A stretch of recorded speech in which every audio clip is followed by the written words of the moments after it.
paz. Y de eso es lo que vamos a meditar hoy. Ahora, hermanos, lo que quisiera yo introducirme hoy es ver por qué el juicio de Dios tuvo que venir a todas estas personas.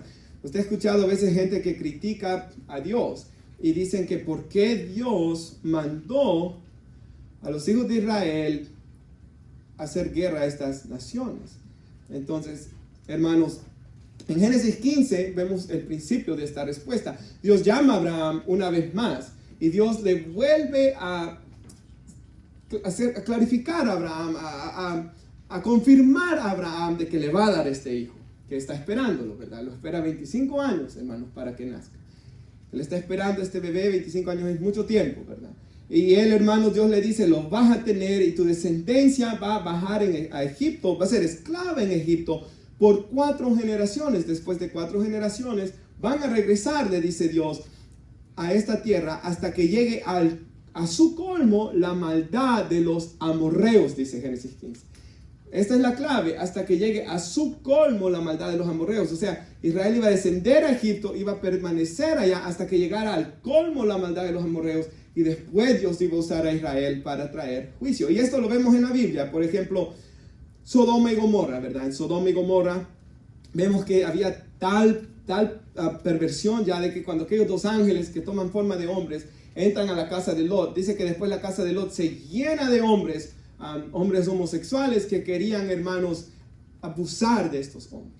Entonces todos los hombres de la ciudad, dice la escritura, estaban ya tan perversos, ¿verdad? De que cuando vieron estos 2 ángeles entrar ahí, los ángeles tomando forma de hombre, ellos quisieron llegar y abusar de ellos. Ahora los cananeos, hermanos, los amorreos y estas naciones que estaban en la tierra de Canaán, que Israel iba a tomar, eran conocidos por la idolatría, por adorar muchos dioses. Y junto con la idolatría iba, hermanos, las hechicerías. Por eso Dios le dice a Israel en la ley que no practicara hechicerías, que no consultara con los muertos, que no tuvieran agüeros y todas estas cosas que usted ha leído, algunos de ustedes han leído en la ley. Ellos practicaban hechicerías, idolatrías, inmoralidades, todo tipo de inmoralidad. Ellos, borracheras, ¿verdad, hermanos? Y lo más terrible para mí siempre, cuando Dios le da la ley a Israel, es que les prohíbe que pasen sus hijos en el fuego. O sea, y vemos de que estaba el dios Moloch, ¿verdad? De que se le ofrecían sus hijos en fuego. O sea, hermanos, pensemos sinceramente, ¿cómo puede llegar un ser humano a llegar a quemar sus propios hijos en sacrificios a demonios? Porque los ídolos son demonios, ¿verdad? 1 Corintios 10 dice que el que ofrece algo a los ídolos lo ofrece a los demonios. Entonces, y nosotros vemos también, usted ha estudiado en todas las Américas, ¿verdad? En Norteamérica para abajo, antes habían indígenas.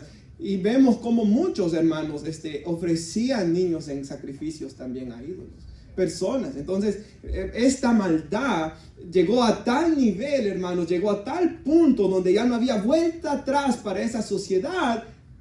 Y Dios juzgó. Ya no podía Dios mirar a otro lado. O sea, ya llegó a tal punto donde Dios tuvo que juzgar a estas naciones, ¿verdad? Romanos 1:28 habla de los hombres y dice, como no tuvieron en bien reconocer a Dios, Dios los entregó a una mente depravada para que hicieran cosas que no convienen. O sea, cuando el hombre no quiere reconocer a Dios, no quiere reconocer a Dios, ¿verdad? En sus caminos, llega a un punto donde Dios lo entrega lo que el hombre quiere ir a hacer. Y cuando Dios entrega a una sociedad, llega a un punto donde esa sociedad está tan mal de que Dios tiene que mandar juicio. Lo vemos en el diluvio, ¿verdad? Dios manda que el diluvio, porque aquella sociedad estaba tan perversa y era tan mala, dice Génesis. Y a Dios le dolió en su corazón haber creado al hombre y mandó el juicio. Vemos en Sodoma y Gomorra, Dios manda fuego. Vemos que a los cananeos no manda lluvia, en un diluvio no manda fuego, pero ¿qué manda, hermanos? Los hijos de Israel, a que juzguen estas naciones. Ahora, ¿qué pasó con los hijos de Israel? Se establecen en la tierra, pero no destruyen las naciones completamente. Dejan, hermanos, de la gente, porque a ellos les gustaba la idolatría también. A ellos les gustaba Egipto. Si usted ve que siempre renegaban que querían regresar a Egipto. O sea, es como alguien que está en iglesia, pero su corazón siempre está en el mundo, ¿verdad? Es lo mismo. Entonces, vemos que después los hijos de Israel, dice la Biblia en los profetas, de que llegaron a hacer cosas más abominables y peores que las otras naciones. O sea, llegaron a tan maldad los hijos de Israel que se hicieron peor que esos cananeos que acabamos de hablar, que hacían hechicerías, idolatrías, inmoralidades, borracheras y mataban a sus hijos en fuego. Los hijos de Israel hicieron todas estas cosas y se hicieron hasta peores. En Ezequiel 8 vemos que hasta en el mismo templo de Dios lo habían profanado con ídolos, con maldades. O sea, ¿y qué hizo Dios con su pueblo, Israel? Cuando llegó a tal maldad, hermanos, mandó a los babilonios para destruirlos. Pero por causa de la promesa de Dios a David, de que de su descendencia iba a venir uno que iba a ser rey de reyes y señor de señores, siempre guardó la tribu de Judá y la trajo de regreso a Israel para que de ahí naciera Jesús.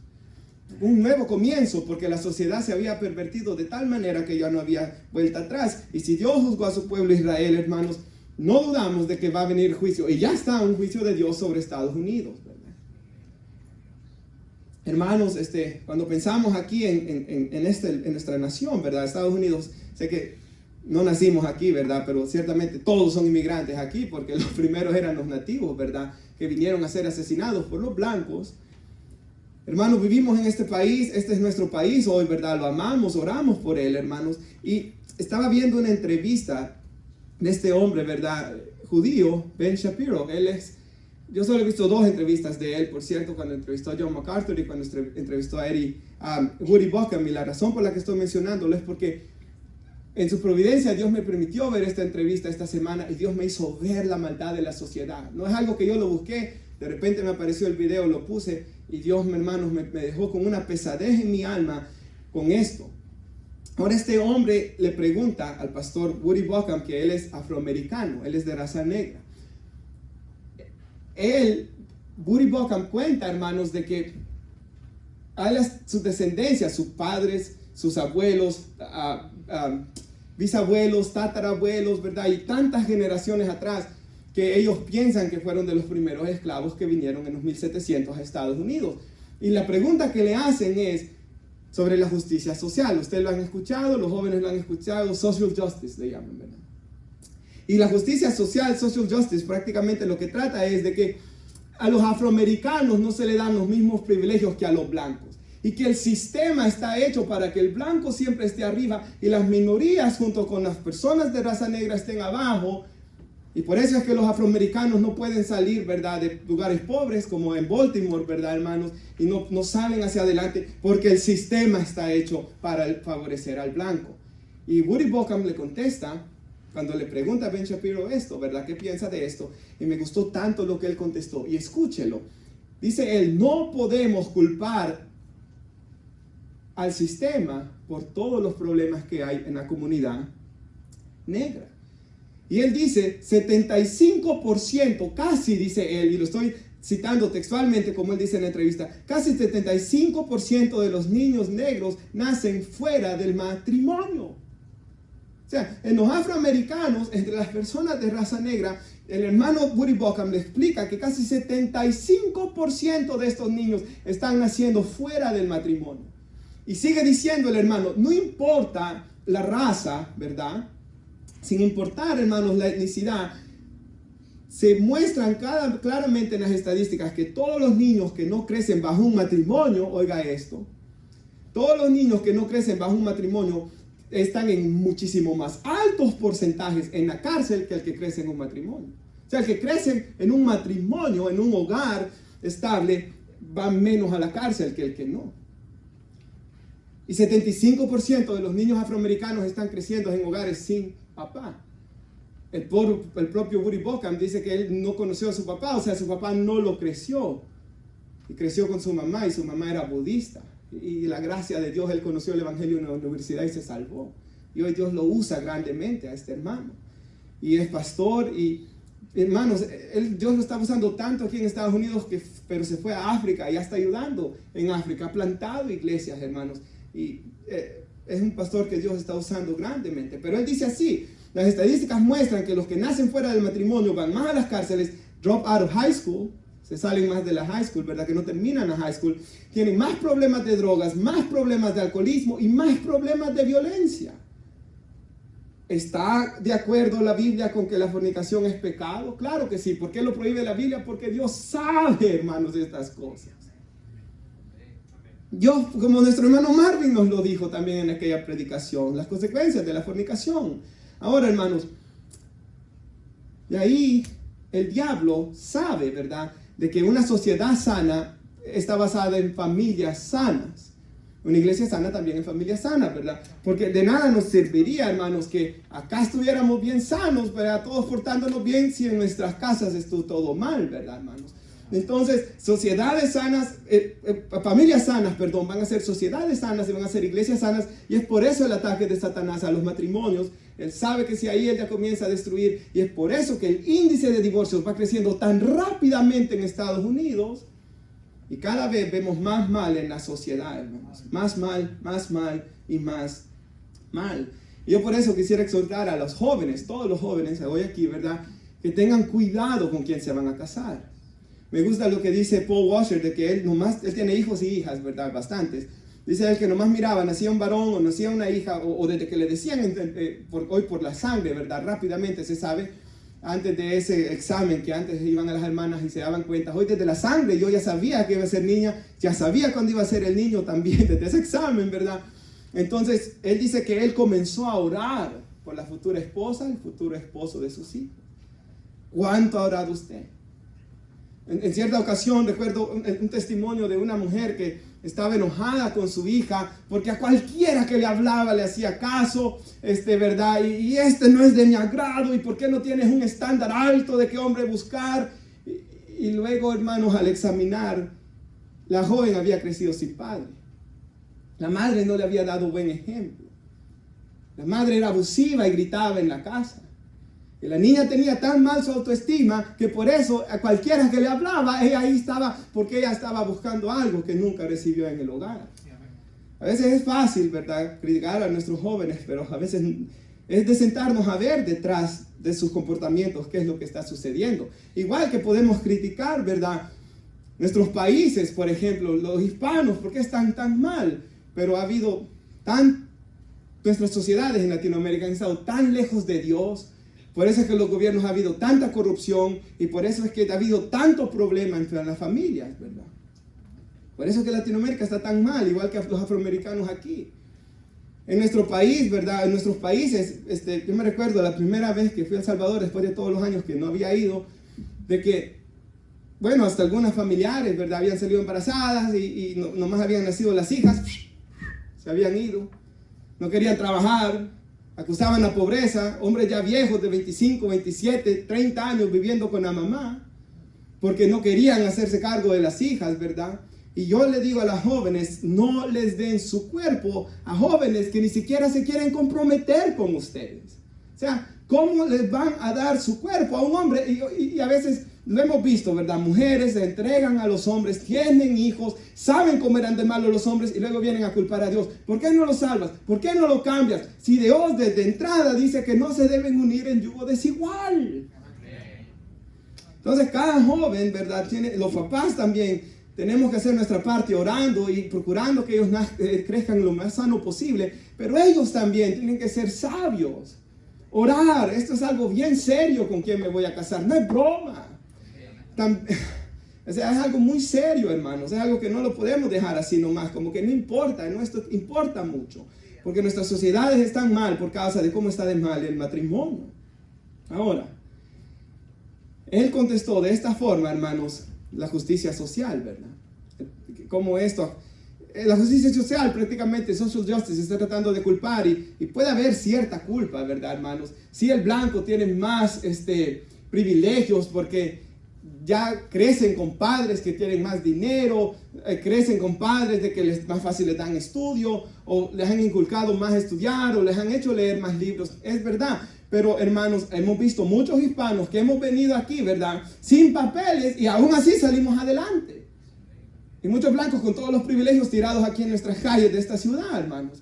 Y estamos viendo hoy muchos hispanos que se están graduando, ¿verdad? 4 años de universidad están sacando muchos. Entonces, aún con todas los que sí en realidad tenemos desventajas, seremos los que recién vinimos aquí, ¿verdad? Pero ya ellos, los africanos que han estado un montón de tiempo, no tienen tantas desventajas. Lo que pasa es que el pecado los ha atrapado ahí. Y nosotros, si buscamos a Dios y honramos a Dios y buscamos primeramente el reino de Dios y su justicia, podemos salir hacia adelante también. Ahora, hermanos, la siguiente cosa que se habló en esa entrevista que me ministró fue la agenda feminista. Y comenzaron ellos a hablar de cómo, hermanos, hay una crisis masculina en Estados Unidos. Y cómo muchos jóvenes, muchos hombres están siendo afeminados. ¿Y acaso no es esto algo terrible, hermanos, que usted y yo lo hemos visto? Muchos niños que hoy hablan de una manera bien fea, hermanos, bien extraña, ¿verdad? No de una manera masculina, hermanos. Y en esa entrevista dijeron de que el número de hombres que están yendo a estudiar a la universidad va menguando cada vez más, comparado al de mujeres. Porque la sociedad sigue promoviendo el feminismo. En las escuelas promueven el feminismo, en las casas se está promoviendo el feminismo, a veces hasta en las iglesias se está promoviendo el feminismo. Entonces, hermanos, el número de varones yendo a las universidades va bajando, el número de hombres que están trabajando va bajando. Y usted y yo pues, conocemos muchos hombres que ya se quedan en el hogar y que la mujer va a trabajar. Ahora, hermanos, en el estudio siguió diciendo de que los hombres ya no quieren casarse, ya no quieren compromiso de esposa y familia, y de que va creciendo cada vez más el número de adicciones que están, el número de personas adictas a diversas cosas, de tantas adicciones que hay en nuestra sociedad. Entonces el feminismo está creando un gran problema, y por eso es que tenemos muchos hombres en depresión, decía la entrevista cuando ellos estaban hablando de estos problemas. Y es cierto, hermanos, usted y yo lo hemos visto. Ahora, algo que me da pesar en mi corazón es que yo siempre que veo porque usted y yo conocemos muchas personas en depresión, muchas.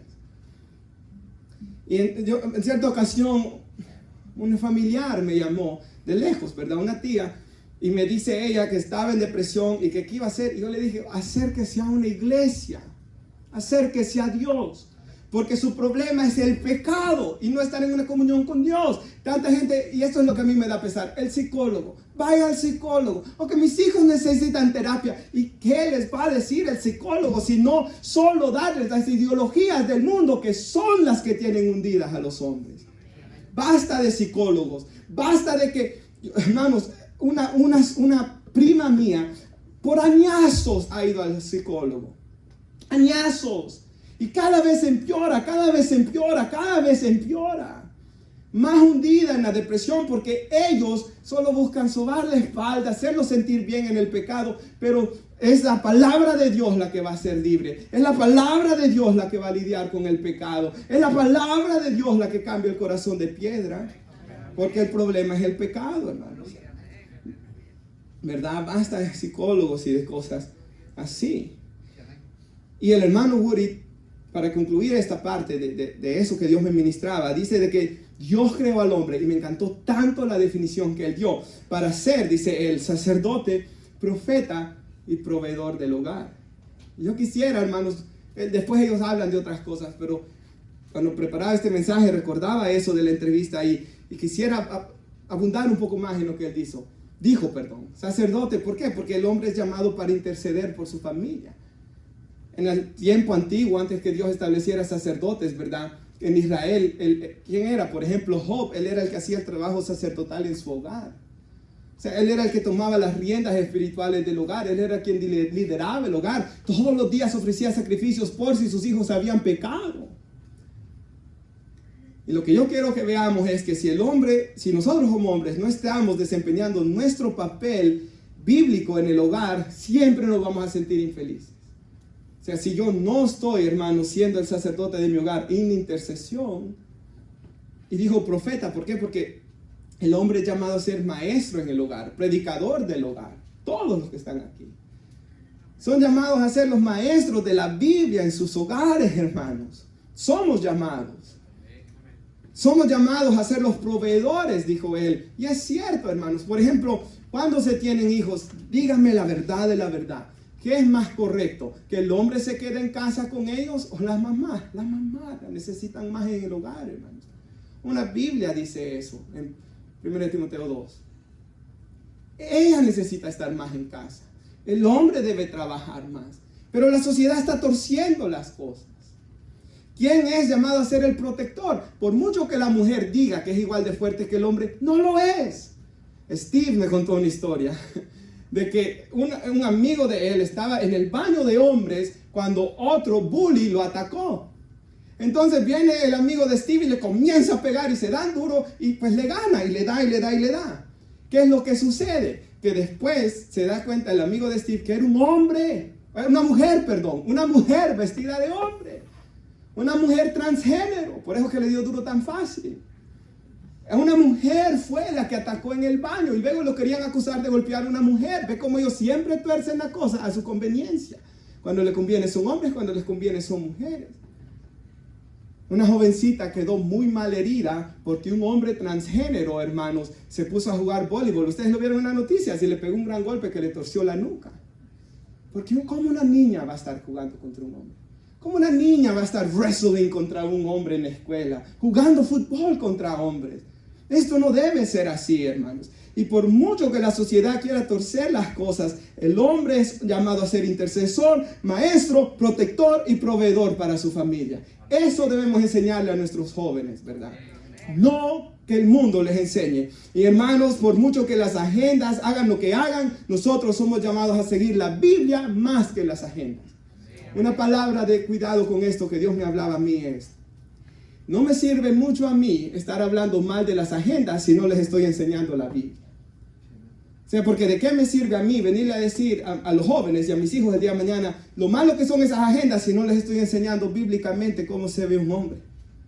Bíblicamente cómo se ve una mujer. ¿Verdad? En muchas congregaciones les están diciendo a las mujeres, solo de empoderadas hablan. ¿Por qué no les hablan, hermanos, de Efesios 5 y de someterse a su esposo y de Tito 2 y de estas predicaciones bíblicas? Pero, hermanos, se está promoviendo tanto el feminismo, hermanos, y nosotros lo que tenemos que ver es bíblicamente quiénes somos llamados a ser. El hombre, ¿quién es llamado a ser? La mujer, ¿quién es llamada a ser? Esto es muy importante. Ahora, hermanos, en una sociedad que se está perdiendo, ¿verdad? Es muy importante, ¿saben? Porque la Biblia habla tanto, por ejemplo, sé que esto quizás no va a gustar, pero en Tito dice que deben ser hacendosas en el hogar. Donde dice que no sean calumniadoras, que no sean dadas al vino. Se recuerda, en ocasiones lo hemos estudiado aquí, hacendosas en el hogar. O sea, tiene que enseñarle estas cosas a la niña, ¿verdad? Al varón, hermanos, hay que enseñarle a cortar la grama también, ¿verdad? Y estas cosas, hermanos, son increíblemente importantes, ¿verdad? Ahora, hermanos, cuando las sociedades están mal, ¿qué dice la Biblia que la iglesia es? Sal de la tierra. Y así como la sal era preservativa para que aquella carne siguiera en aquellos tiempos que no habían refris, ¿verdad, hermanos? La iglesia ciertamente es la sal del mundo, lo que detiene, hermanos, que la destrucción completa venga a este mundo, porque hay personas aún que se van a salvar. Hermanos, la iglesia es la luz del mundo. Tiene que alumbrar hacia Cristo. La iglesia es, hermanos, columna y baluarte, o otras traducciones dicen columna y sostén de la verdad. O sea, la iglesia es llamada a seguir anunciando y proclamando la verdad en medio de un mundo que ya no quiere escucharla. La iglesia, hermanos, es un pueblo que dice Primera de Pedro que somos linaje escogido, nación santa, real sacerdocio, pueblo adquirido por Dios para anunciar las virtudes de quien nos llamó de tinieblas a su luz admirable. Ahora, hermanos, en Josué 2:1, dos cositas vamos a ver aquí nomás, hermanos, no se vayan a asustar como que eso solo fue la introducción, ¿verdad? Josué, hijo de Nun, envió desde Sitín 2 espías secretamente diciéndoles: andad a reconocer la tierra de Jericó, una ciudad perdida como la de nosotros. Y ellos fueron y entraron en la casa de una ramera que se llamaba Rahab y posaron ahí. Lo que yo quiero decir, hermanos, es que el pasaje bíblico dice que esta mujer vivía en las casas que estaban en el muro. O sea, su casa estaba en el muro de Jericó, unos muros altísimos que parecían impenetrables. Por eso es que Dios les dijo que dieran vueltas, ¿verdad? Por 6 días, y que el último día dieran esas 7 vueltas y que iban a caer, ¿verdad, hermanos? porque solamente Dios podía derribar a esas murallas. Pero esta mujer, hermanos, vivía justamente ahí. Y yo me pongo a pensar en la providencia de Dios, el plan que Dios tenía con esta mujer. Dios hizo que comprara la casa cabal ahí. Dios hizo que estos hombres fueran a dar justamente a esa casa. Porque Dios tenía un plan para salvar a esta mujer. Y de toda esa ciudad, la única que se salvó fue ella y su familia. Porque por su fe se terminó salvando toda su familia, dice la Biblia. Reunió toda su familia en esa casa. Pusieron una prenda fuera de la puerta. Y los hijos de Israel llegaron y la sacaron y se la llevaron. Y ella fue protegida de esa gran destrucción que vino hacia esa ciudad. Porque Dios tenía un plan con ella. Vaya a ver el capítulo 2, versículo 8. Si lo tiene ahí, hermanos. Ahí cerquita. Antes que ellos se durmiesen, ella subió al terrado y les dijo. Ahora, lo que ha pasado es que andan buscándolos. Ella los fue a esconder en el terrado. No sé si usted ha visto fotos de aquellos tiempos, cómo eran las casas, pero allá arriba en el techo hacían como un tipo de terrado, ¿verdad? Casi como una terraza para ver desde afuera. Era bien bonito cómo lo hacían. Y dice aquí, hermanos, que ella subió. Y el 9 dice, sé que Jehová os ha dado esta tierra, porque el temor de ustedes ha caído sobre nosotros, y todos los moradores del país ya han desmayado por causa de ustedes. Sus corazones, o sea, Dios ya estaba obrando, ¿verdad? Dios ya había debilitado a este pueblo por causa de sus pecados. El 10, porque hemos oído que Jehová hizo secar las aguas del mar rojo. Esto es muy importante. Delante de ustedes cuando salieron de Egipto, y que los ha hecho, y lo que ha hecho, perdón, a los 2 reyes de los amorreos que estaban al otro lado del Jordán, a Sehón y a Og, los cuales habéis destruido. Oyendo esto, ha desmayado nuestro corazón y no ha quedado más aliento en hombre alguno por causa de ustedes, porque Jehová vuestro Dios es Dios arriba en los cielos y abajo en la tierra. Mire qué expresión de fe la que esta mujer da. O sea, esta mujer no había escuchado tanto como nosotros de la palabra de Dios. Escuchó lo que Dios había hecho, que allá venía este pueblo, que Dios había sacado con fuerza de Egipto, el Dios de los cielos y de la tierra, y ella cree en él. Y como Dios vio lo que había en el corazón de esta mujer, cuando escuchó todo esto, Dios manda a estos espías a salvarla. O sea, en todo vemos la gracia de Dios. Y yo quiero que pongan en la pantalla un pasaje bíblico que a mí me recordó de esto, y es el de Lidia, ¿verdad? Dice en la Biblia de que Pablo con su grupo misionero salieron un día de reposo a una orilla de un río. Si usted ha leído comentarios, cuando no había suficientes hombres para hacer una sinagoga, solo se reunían en cualquier lugar. Entonces Pablo, como sabía que no había sinagoga, va ahí a ese río, donde pensamos, dice que habría, dice Lucas que estaba con ellos, ¿verdad? Que habría un lugar de oración. Nos sentamos y comenzamos a hablar a las mujeres que se habían reunido. Había mujeres, y que dice ahí el pasaje bíblico, el siguiente versículo por favor. Y estaba escuchando cierta mujer llamada Lidia, de la ciudad de Tiatira, vendedora de telas de púrpura, que adoraba a Dios. O sea, vemos una mujer, hermanos, que solo había escuchado el Antiguo Testamento, no había escuchado de Jesús. Ella llega ahí para orar, no salva aún, pero tiene una inclinación en su corazón hacia Dios. Y dice que el Señor abre el corazón de esta mujer. Hermanos, debemos reconocer que nosotros, hermanos, éramos bien duros al Evangelio, ¿verdad? Bien duros. Y cuando escuchamos las buenas nuevas de salvación, el Espíritu Santo, en su gracia y soberanía, obró en nuestro corazón, abrió nuestro corazón. Y dice que estuvo atento escuchando lo que Pablo decía. Y el siguiente, cuando ella y su familia se bautizaron, nos rogó: si juzgan que soy fiel al Señor, vengan a mi casa, quédense en ella. Y nos persuadió a ir. Entonces vemos, hermanos, cómo Dios es un Dios de propósitos, ¿verdad? Nada ocurrió en casualidad. Dios quería salvar a esta mujer. Dios quiso salvar a esta mujer. Dios de igual manera ha hecho con nosotros. ¿Por qué estoy diciendo esto, hermanos?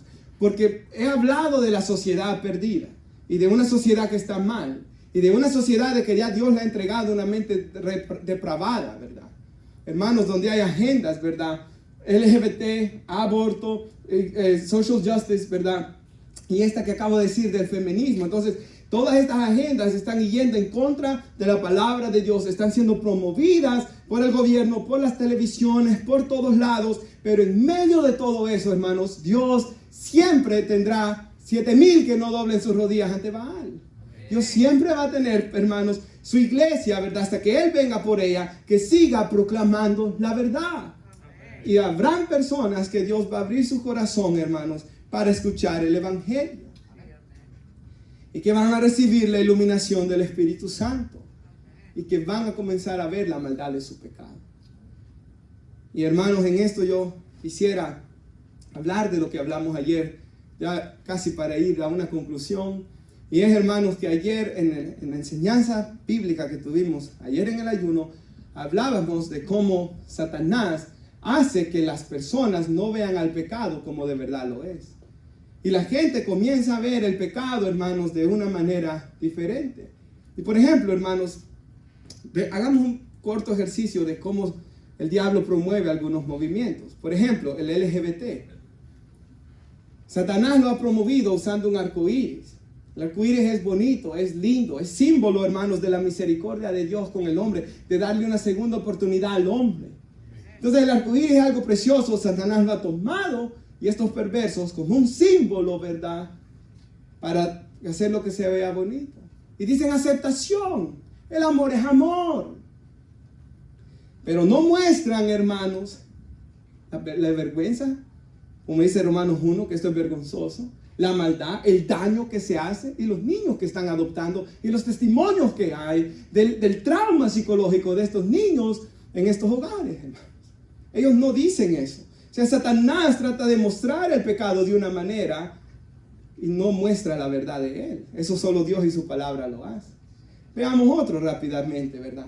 El movimiento feminista, empoderar a la mujer, ¿verdad? El hombre ha sido opresor, y sí, el hombre ha sido malo, ¿verdad? Pero la respuesta a eso no es el feminismo, la respuesta es el evangelio. Que el evangelio cambia al hombre y a la mujer.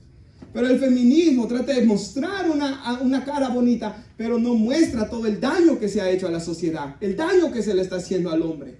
Que las estadísticas lo muestran, lo que acabo de decir. Más violencia en el hombre, menos quieren estudiar, menos quieren comprometerse en casarse, menos quieren trabajar, más adicciones. O sea, la sociedad, hermanos, va camino a la destrucción con estas cosas. Quisiera dar otro ejemplo, el alcohol y las drogas. ¿Cómo lo presenta Satanás? Diversión. En las películas van a bares, toman, conocen muchachas. Sí, no demuestran lo que ocurre a veces ahí. ¿Cuánta gente muere en esos lugares? ¿Cuántos pleitos? ¿Cuántas cosas? Las drogas, oh, qué bonito, se ve que disfrutan. No le muestran después cuando lloran y gimen queriendo salir de ellas. Porque es una adicción bien fea, hermanos. Y a mí siempre me da pesar en mi corazón. Porque, hermanos, solo me puedo imaginar el tormento que están pasando personas adictas. Entonces Satanás trata de mostrar, ¿verdad? Por ejemplo, el aborto lo trata de mostrar como mi cuerpo es mi cuerpo, yo no quiero este niño no me va a dejar estudiar, no me va a dejar trabajar, no me va a dejar ser libre, lo voy a matar mejor. Claro, pero veamos la otra parte, se está matando una vida, se está cometiendo un asesinato. Dios es el dador de la vida. O sea, Satanás ha hecho que la sociedad piense del pecado, no como Dios lo muestra, es lo que estudiamos ayer, sino lo trata de presentar de una manera bella. Y si pueden poner en la pantalla una foto. Ayer estudiábamos de que la ilustración que nos daba, hermanos, de ese libro de la mortificación del pecado de John Owen, nos daban una ilustración de que, ¿qué pasa si usted, dice el estudio que estudiábamos, llega a su casa y encuentra esta serpiente, que es la serpiente más venenosa que hay en el mundo, hermanos? Esta serpiente se encuentra en Australia, en el interior de Australia, decía el estudio. ¿Y qué pasa? Decía él, si usted, dice el estudio también de que esta serpiente tiene el poder tiene tanto veneno como para matar a 100 hombres adultos. Tanto veneno carga. Y si usted sabe que esta serpiente es así, y entra usted a su casa, decía el estudio, ¿se recuerda? Ustedes lo leyeron, y no le va a decir a sus hijos, ve a jugar con ella, ¿verdad? No se la va a enrollar, usted va a comenzar a jugar con ella, no, porque sabe que una picada lo va a morder. Y decía el estudio bíblico que dimos ayer, el problema es que muchos quieren jugar con algo que es peor que esta serpiente, el pecado. Muchos quieren coquetear con el pecado, jugar con el pecado, tratar de justificar, de razonar el pecado. Y tenemos que ver el pecado, hermanos, como lo que es, peor que es. venía a mi mente un ejemplo, hermanos, bien fuerte sobre el pecado. Y es un pobre hombre. Él es blanco, ¿verdad, hermanos? Nadie lo conoce, este hombre. Este hombre, una vez, hermanos, él en su almuerzo de lunch venía y hablamos, ¿verdad?, del Señor. Y él me comenzó a desahogarse. Yo le vi la cara, hermanos, que él andaba en una aflicción terrible. Y este hombre me comienza a decir que su esposa supuestamente había recibido una revelación, un sueño. Y que en este sueño Dios le dijo de que tal hombre era para ella. Ahora este otro hombre estaba casado también. Y ella estando casada. Entonces, hermanos, de ahí la locura, ¿verdad? De estar inventándose cosas. Porque la Biblia claramente dice que tenemos la palabra profética más segura. Aquí está la voluntad de Dios, ¿verdad? Y cuando vienen esos sueños y visiones y revelaciones que son tan contrarias a la Biblia, tenemos la palabra profética más segura. Por ella nos debemos guiar, no porque alguien me dijo, tuve esto y que tienes que hacer esto. Y supuestamente esta mujer dice que Dios le dijo algo que va en contra de la Biblia, de que este hombre era para ella. Bueno, dejó su esposo y se rompió el otro matrimonio y se unieron. Y el hombre estaba quebrantado, ¿verdad? Ahora, hermanos, algo que usted y yo hemos escuchado en muchos ejemplos de eso, cuando el adulterio. Y ahora quiero que veamos cómo Satanás disfraza el adulterio. Yo no he conocido a una persona, hermanos, que haya sido la que comenzó la infidelidad o el que haya comenzado. Siempre comienzan con autocompasión en hacerse la víctima. Es que mi cónyuge dejó de tener detalles conmigo. Es que era tan frío. Es que andaba tan frustrado. Es que andaba tan así, es que me dejó de valorar. Pero aquel otro hombre, o aquella otra mujer, me escuchaba, me hacía sentir tan bien. Y ya ve cómo rápidamente comienza a justificarse, a echarle la culpa al otro y a tratar de camuflajear el pecado. Amén. De una manera diabólica y perversa y siniestra. ¿Por qué no dicen destruir 2 familias?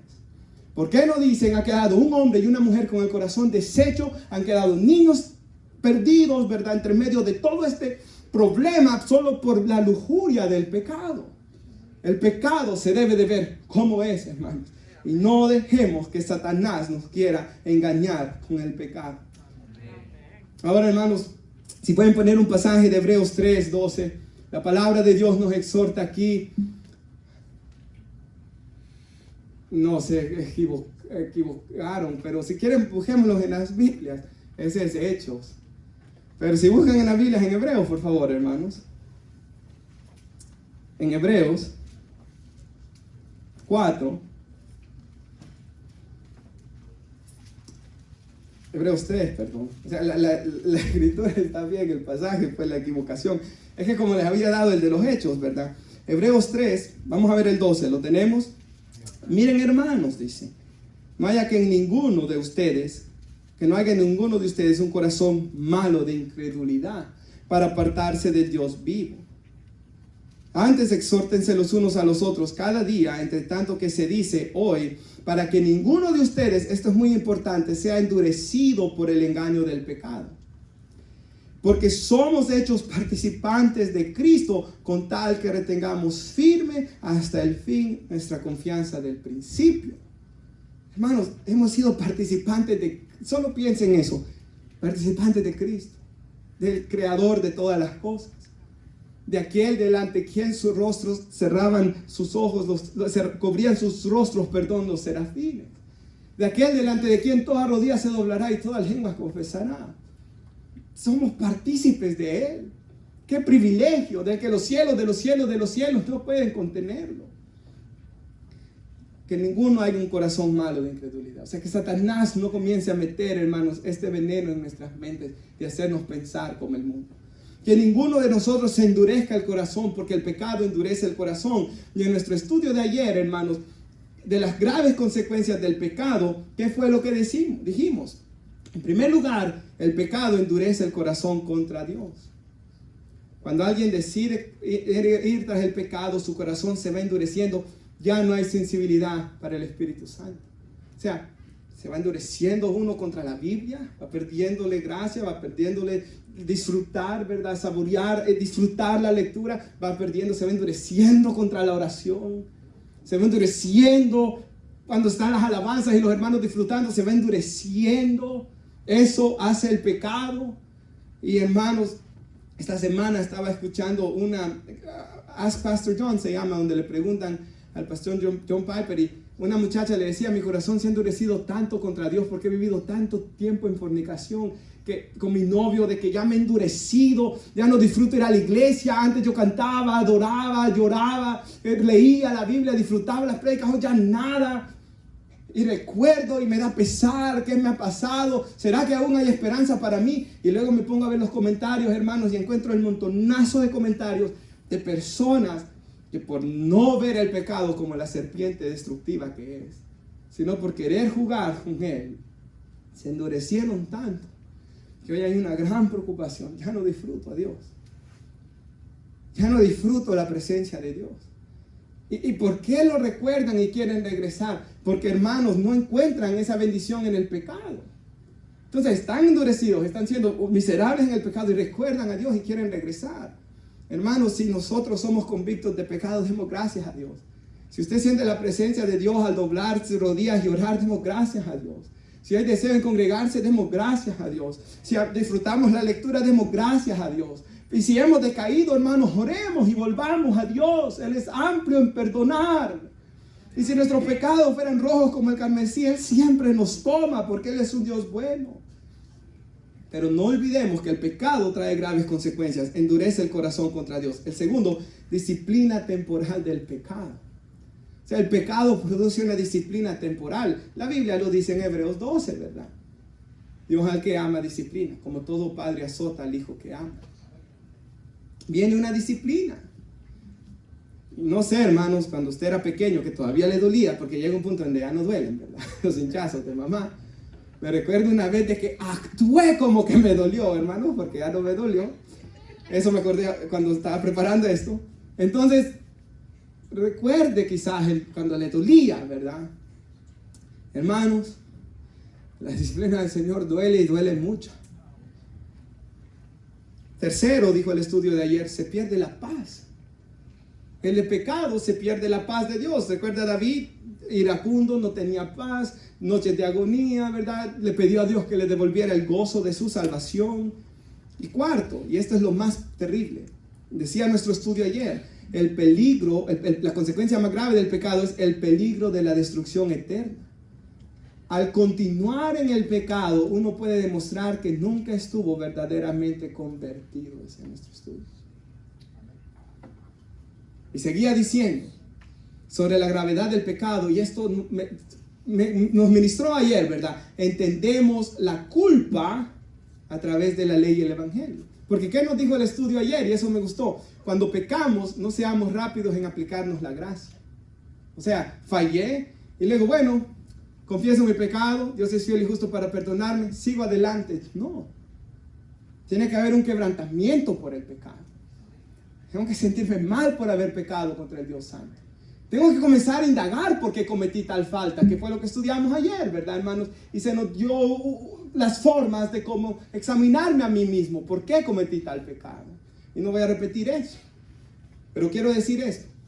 Entendemos nuestra culpa a través de la ley y el evangelio, decía nuestro estudio. Y oiga esto, trae la santa ley de Dios a tu conciencia. Pon tu corrupción en ella. Ora para que te afecte. Hermanos, oremos que nos afecte cuando pecamos contra Dios. Que nos afecte, hermanos. Que no venga yo, ¿verdad? Y cometa algo y después ahí bien tranquilo y fresco. No, que me afecte, hermanos.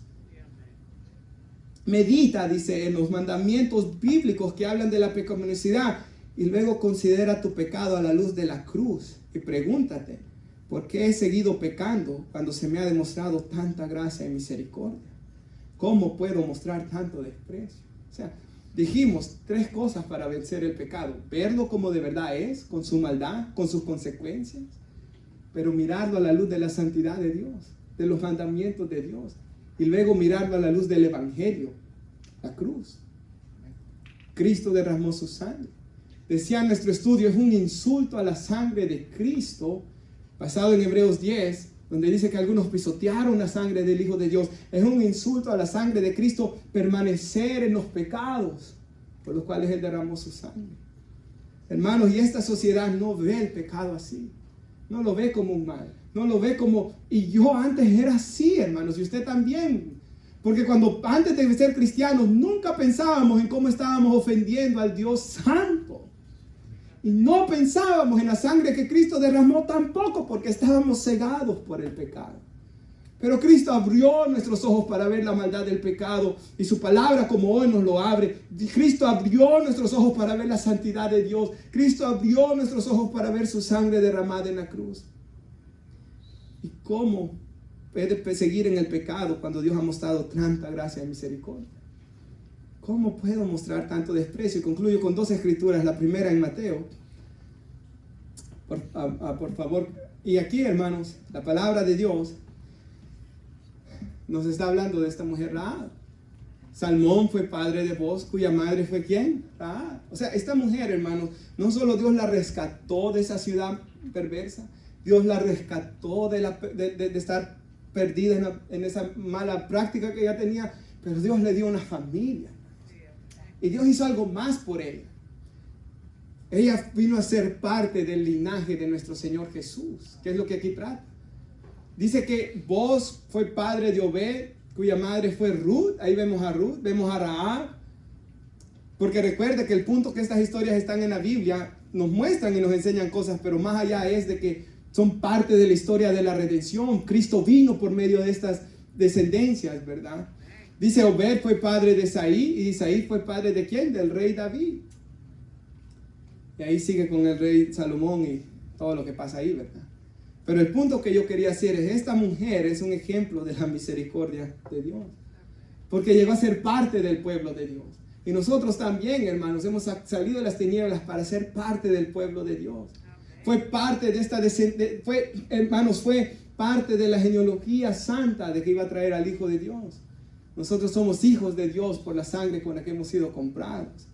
Esta mujer, Dios no le pagó conforme a sus maldades, pero como la altura de los cielos sobre la tierra, engrandeció sobre ella su misericordia. Cuán lejos está el oriente del occidente, alejó de ella sus pecados, y como un padre se compadece de sus hijos, se compadeció Jehová de ella. Él conoce su condición, Él se acuerda que somos polvo. El Salmo 103 es lo que acabo de decir. Hermanos, yo me ponía a pensar, ¿qué papá va a venir su hijo quebrantado, verdad? Y pidiendo perdón, que no lo va a perdonar? Yo no me imagino a ninguno de ustedes.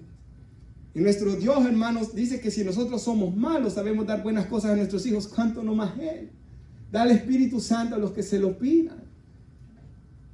Como iglesia, hermanos, nosotros tenemos que seguir siendo iglesia, hermanos, guardándonos para el Señor en medio de una generación perversa, hermanos, también. Porque si nosotros practicamos los pecados del que practica la gente, estamos siendo igual también. Pero somos llamados a ser sal de la tierra, luz del mundo. Y concluyo con un pasaje en la pantalla que Pablo está recordando su vida, 1 Corintios 15. Pablo dice de que Jesús se le apareció a los 12 apóstoles, a 500 personas, y de último de todos, como a un nacido fuera de tiempo, como un abortivo, dice Reina Valera, se me apareció a mí. O sea, Pablo se ve como alguien que era tan indigno. Soy el más significante de los apóstoles. Yo no soy digno de ser llamado apóstol porque cometí el peor pecado, perseguía a la iglesia de Dios. Pablo era más pecador que Rahab, hermanos. En ese sentido, su pecado era peor aún. Porque esa mujer estaba perdida en sus pecados, pero este hombre odiaba a la iglesia de Cristo. Y él dice, hermanos, ve cómo él está viendo el pecado como lo que de verdad es. Él mira el pecado como lo que de verdad es el pecado. Él está viendo quién de verdad era él. Y sigue diciendo, por la gracia de Dios soy lo que soy. Hermanos, Pablo dice, yo sirvo a Dios con limpia conciencia. O sea, Pablo recordaba así lo que había hecho, pero no para sentirse culpable, sino para hablar de cuánta gracia Dios había tenido sobre él. Igual esta mujer, igual nosotros. Por la gracia de Dios somos los que somos. Él nos ha rescatado de esa mala vida. Su gracia no ha sido en vano para conmigo. Antes bien he trabajado más que los otros apóstoles, dice ahí, ¿verdad? Aunque no yo, sino la gracia de Dios en mí. O sea, Pablo reconoce que todo lo que Dios ha hecho en su vida es por gracia, pero su gracia no fue en vano. Nos ponemos de pie. Que su gracia no sea en vano con nosotros tampoco. Vivamos de tal manera ¿Sabe?